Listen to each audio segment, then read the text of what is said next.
అరే ఇంకో ముచ్చట్టున్నది ఆ శబ్దమని అన్ని ముచ్చట్లలో పడి మర్చిపోయినా అదైతే ఒక్కసారి వినొద్దాం పారి. అందరు ఏదన్నా పని చేసి అలసిపోతే ఓ పెగ్గు తీసుకుంటారు గాని ఈయనకు మాత్రం బీరేస్తేనే గీ బోర్డు మీద చేతు అటు ఇటు ఆడుతుందట, లేకుంటే చేతులకు వణుకుడు పెట్టినట్లయి పని ముంగట పడదట. అగో అందుకే కొలువు చేసే ఆఫీసులకే ఏకంగా సల్లటి బీర్ సీసా తెచ్చుకుండు మోతేవారి. మేపాద్ ఆర్టీఓ ఆఫీస్ లో కంప్యూటర్ ఆపరేటర్ గా కొలువు ఎలుగబెడుతున్న గీ సురేష్ అనే పనిమంతుడు మూత కొలాయించున్న బీర్ పక్కపొంటి పెట్టుకుండు. గడికో బుక్క అన్నట్లు లేపుకుంటా పని చేస్తుండట. మరిగా పనితనం చక్కగా ఉందో లేకుంటే నిస్స మీద తప్పులు కొడుతుండో ఇక ఆయనకే తెలియాలే. సారు నేనొచ్చి చాలాసేపాయే జర్ర దూరంకిచ్చి వచ్చినా నా పని చెయ్యి అని అంటే, ఏహే ఉండవయ్యా నేను ఈడ మస్తు బిజీలో ఉన్నా అని అనుకుంటా గుట్క మీద గుట్క లట్ట లట్ట చేస్తుండట.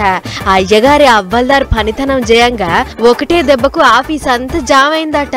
ఇక సారు పంక కింద బీర్ దాక్కుంటా గంత కష్టపడు చూసినా అక్కడికి వచ్చిన జనాలు గీ సారు ఉత్త సీసుతోనే తాగుతుండు.